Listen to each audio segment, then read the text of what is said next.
Om Swastiastu, yang terhormat Bapak dosen Iwayan Sukrawarpala dan Bapak Komang Sudarma, serta rekan-rekan mahasiswa yang berbahagia, kami dari kelompok 2 akan menyajikan materi prinsip-prinsip pengembangan kurikulum. Kelompok 2 terdiri dari Bapak Agus Wirnita, Bapak Satria Pratama, dan saya sendiri Tias. Pertama, kami akan menjelaskan tentang latar belakang. Keberadaan kurikulum merupakan salah satu komponen yang memiliki peran strategis dalam sistem pendidikan. Menurut Umar Hamalik, setidaknya terdapat 3 peranan strategis yang diemban oleh kurikulum dalam dunia pendidikan. Yang pertama adalah peranan konservatif, yaitu melestarikan berbagai nilai budaya sebagai warisan masa lalu. Kurikulum berperan dalam menangkal berbagai pengaruh yang dapat merusak nilai-nilai luhur masyarakat. Peran yang kedua adalah peranan kritis, di mana kurikulum berperan dalam menyeleksi dan mengevaluasi segala sesuatu yang dianggap bermanfaat untuk kehidupan anak didik. Yang ketiga adalah peranan kreatif, di mana kurikulum harus mampu menjawab setiap tantangan sesuai dengan perkembangan dan kebutuhan masyarakat yang cepat berubah. Dalam peran kreatifnya, kurikulum harus mengandung hal-hal baru sehingga dapat membantu siswa untuk dapat mengembangkan setiap potensi yang dimilikinya. Prinsip-prinsip yang akan digunakan dalam kegiatan pengembangan kurikulum pada dasarnya merupakan kaidah-kaidah atau hukum yang nantinya akan menjiwai suatu kurikulum. Dalam mengembangkan sebuah kurikulum, kita dapat menggunakan prinsip-prinsip yang telah berkembang dalam kehidupan sehari-hari atau justru menciptakan sendiri prinsip-prinsip tersebut. Permasalahan yang akan diselesaikan oleh pembuatan makalah ini adalah apa saja prinsip-prinsip yang digunakan dalam pengembangan kurikulum. Dari rumusan masalah tersebut, maka dapat disimpulkan tujuan penulisan makalah ini adalah untuk mengetahui prinsip-prinsip yang digunakan dalam pengembangan kurikulum. Manfaat yang bisa didapatkan dari penulisan makalah ini adalah mahasiswa dapat mengetahui prinsip-prinsip yang digunakan dalam pengembangan kurikulum. Secara etimologis, kurikulum berasal dari bahasa Yunani yaitu kurir yang artinya pelari dan kurare yang berarti tempat berpacu. Jadi istilah kurikulum berasal dari dunia olahraga pada zaman Romawi kuno di Yunani yang berarti jarak yang harus ditempuh oleh para pelari dari garis start sampai dengan finish. Dalam bahasa Arab, kata kurikulum yang biasa digunakan adalah manhaj, yang berarti jalan terang yang dilalui manusia pada berbagai bidang kehidupan. Dalam rangka mencapai tujuan pendidikan, kurikulum tidaklah bersifat statis. Kurikulum dapat diubah maupun dimodifikasi secara dinamis mengikuti arah perkembangan zaman. Proses mengubah dan memodifikasi ini dinamakan proses pengembangan. Istilah pengembangan menunjukkan pada suatu kegiatan menghasilkan suatu alat atau cara yang baru.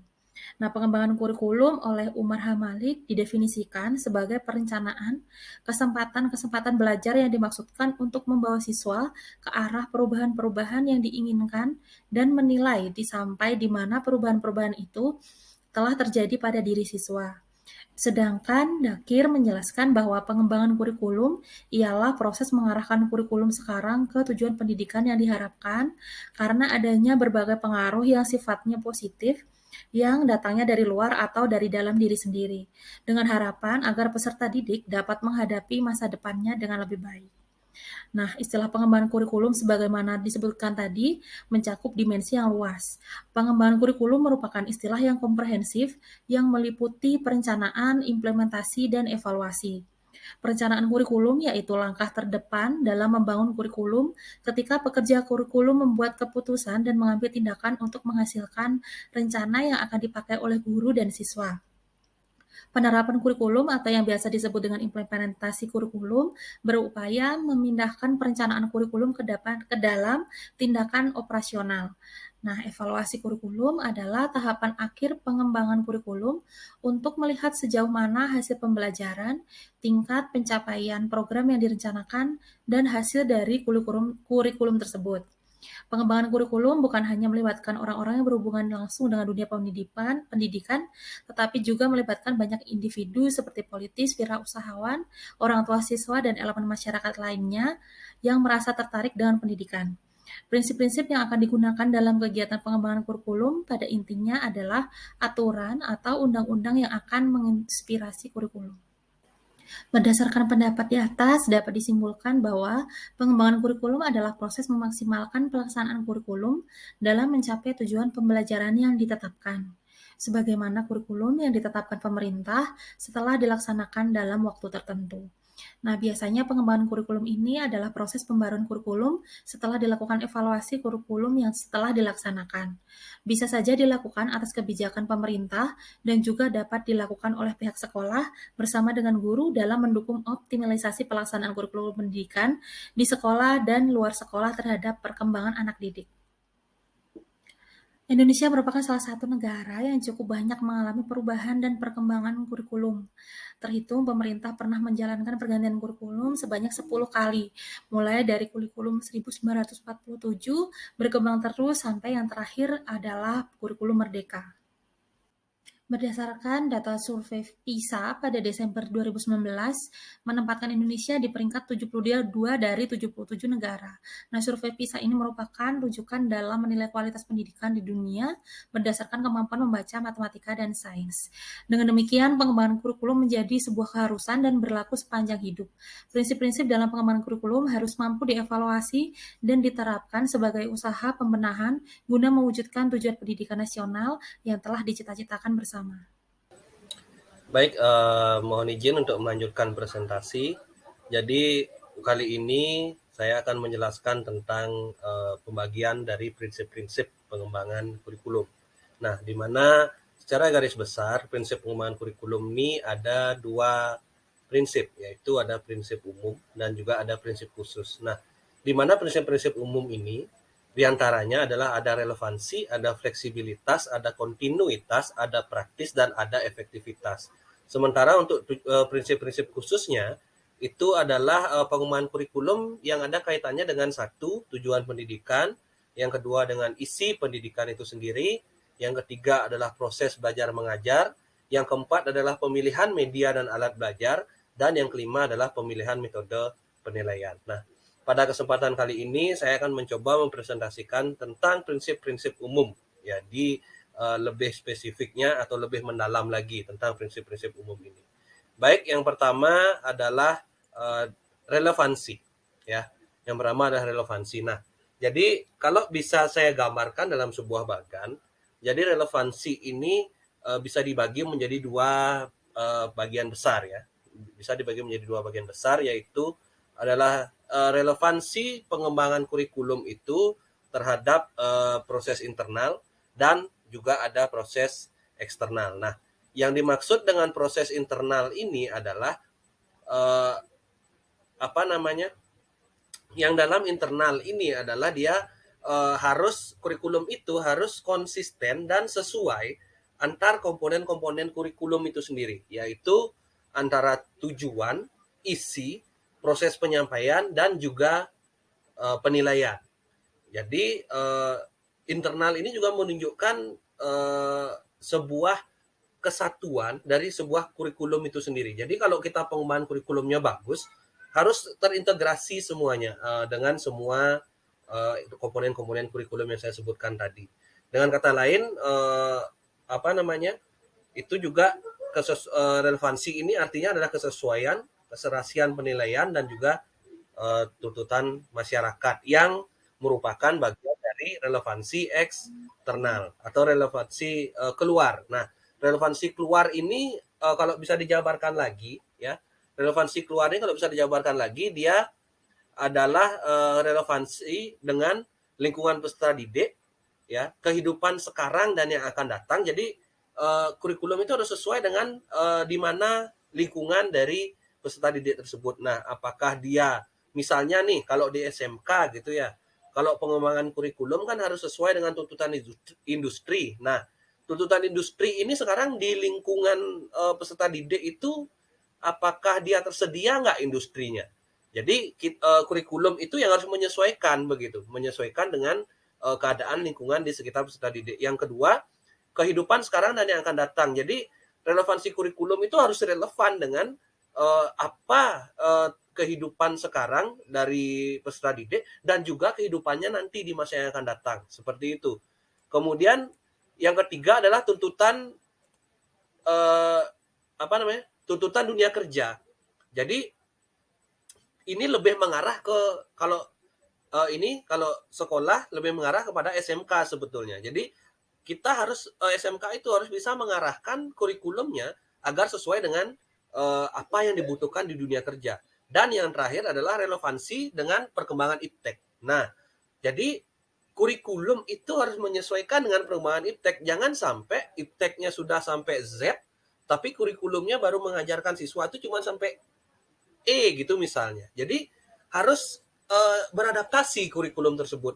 Kalau misalnya ada aplikasi baru, ya aplikasinya juga diajarkan seperti itu, ya. Jadi seperti itu maksudnya dengan relevansi. Kemudian selanjutnya adalah fleksibilitas, kontinuitas, praktis, dan efektivitas. Jadi ini saya gabungkan jadi satu, ya. Saya gabungkan jadi satu slide. Di mana fleksibilitas itu kurikulum artinya harus fleksibel. Nah, fleksibel ini berarti harus disesuaikan dengan karakteristik dan potensi dari tiap-tiap peserta didik. Nah, kemarin ketika kita belajar psikologi pendidikan, di sana disebutkan bahwa kita sebagai tenaga pendidik itu harus mengenali tiap-tiap potensi dari peserta didik kita seperti itu. Kemudian pengembangan kurikulum juga harus bersifat kontinuitas alias berkesinambungan dan berkelanjutan. Nah, berkelanjutan ini kalau bisa disederhanakan saja, jadi kontinuitas ini harus dia bertingkat begitu. Bertingkat itu berarti kalau misalnya bahan pelajaran yang sudah diajarkan di kelas 1 seperti itu misalnya, supaya nanti di kelas 2 dan kelas 3 itu harus berlanjut, ya. Harus berlanjut ya, sehingga di mata pelajaran di kelas 2 itu tidak perlu lagi menjelaskan isi mata pelajaran yang ada di kelas 1. Jadi seperti itu bentuk kontinuitas. Yang keempat adalah efisiensi. Jadi efisiensi ini berarti kurikulum itu harus dikembangkan dengan mempertimbangkan hal-hal yang misalnya sarana prasarana. Ya, sarana prasarana. Jadi kurikulum ini harus bisa diwujudkan dengan alat-alat yang dalam tanda kutip murah dan juga sederhana gitu. Jadi seperti itu kalau efisiensi. Dan yang terakhir itu adalah efektivitas. Jadi efektivitas ini kalau bisa kita bagi itu ada 2 garis besar, yaitu apakah gurunya sudah mengajar dengan efektif, dan yang kedua adalah apakah siswanya sudah belajar dengan efektif. Nah, kalau misalnya guru belum mengajar dengan efektif, sekolah itu ketika dia pengembangan kurikulum dia bisa memberikan workshop kepada gurunya. Sedangkan kalau siswa metode belajarnya belum efektif, ada modelnya pengayaan yang bisa diberikan. Kira-kira seperti itu. Nah, kalau secara kesimpulan sederhananya adalah kurikulum harus bisa merangkul, ya, harus bisa merangkum dari seluruh prinsip-prinsip umum ini. Nah, untuk prinsip-prinsip khusus akan dilanjutkan oleh rekan saya yaitu Bapak Agus Firnita. Terima kasih. Beberapa prinsip yang lebih khusus dalam pengembangan kurikulum. Prinsip-prinsip ini berkenaan dengan penyusunan tujuan, isi, pengalaman belajar, dan penilaian. Prinsip-prinsip khusus di dalam pengembangan kurikulum. Yang pertama adalah prinsip yang berkenaan dengan tujuan pendidikan, yaitu menjadi pusat kegiatan dan arah semua kegiatan pendidikan. Perumusan komponen-komponen kurikulum hendaknya mengacu pada tujuan pendidikan. Tujuan pendidikan mencakup tujuan yang bersifat umum atau berjangka panjang, jangka menengah, dan berjangka pendek. Prinsip yang kedua di dalam pengembangan kurikulum berkenaan dengan pemilihan isi pendidikan yang sesuai dengan kebutuhan pendidikan. Nah, hal-hal yang perlu diperhatikan adalah bagaimana pencabaran tujuan pendidikan ke dalam bentuk perbuatan hasil belajar yang khusus dan sederhana. Terus yang berikutnya, isi bahan pelajaran harus meliputi segi pengetahuan, sikap, dan keterampilan. Yang berikutnya adalah unit-unit kurikulum harus disusun dan dalam urutan yang logis dan sistematis. Nah, untuk prinsip khusus yang ketiga berkenaan dengan pemilihan proses belajar mengajar, ya. Pemilihan proses belajar mengajar hendaknya memperhatikan hal-hal sebagai berikut, ya.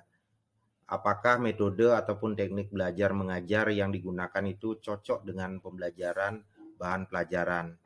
Apakah metode teknik tersebut memberikan kegiatan yang bervariasi sehingga dapat melayani perbedaan individual, ya, siswa dan yang lain-lain. Nah, prinsip yang keempat adalah prinsip yang berkenaan dengan pemilihan media dan alat pengajaran. Media atau alat pengajaran, apa yang diperlukan? Apakah semua sudah tersedia? Bila alat tersebut tidak ada, apa penggantinya? Kalau ada alat yang harus dibuat, hendaknya memperhatikan bagaimana cara pembuatannya. Siapa yang membuat, pembiayaannya, waktu, dan pembuatannya. Prinsip yang kelima dari pengembangan secara khusus pengembangan kurikulum secara khusus adalah prinsip berkenaan dengan pemilihan kegiatan penilaian ya. Penilaian merupakan bagian yang integral dari pengajaran. Dalam menyusun alat penilaian berupa tes, hendaknya rencanakan rumusan-rumusan tujuan pendidikan yang umum dalam ranah-ranah kognitif, afektif, dan juga psikomotor. Bagaimana kelas, usia, dan tingkat kemampuan kelompok yang akan kita tes. Berapa lama waktu yang dibutuhkan untuk pelaksanaan tes. Dari paparan rekan saya tadi hingga saya dapat kita simpulkan bahwa prinsip-prinsip pengembangan kurikulum dapat dibagi menjadi dua secara garis besar, yaitu prinsip umum yang pertama dan prinsip khusus, di mana prinsip umum terdiri dari relevansi, fleksibilitas, kontinuitas, praktis, dan efektivitas. Sedangkan prinsip khusus terdiri dari kaitan pengembangan kurikulum dengan tujuan pendidikan, isi pendidikan, proses belajar mengajar, pemilihan media dan alat belajar, serta pemilihan metode penilaian.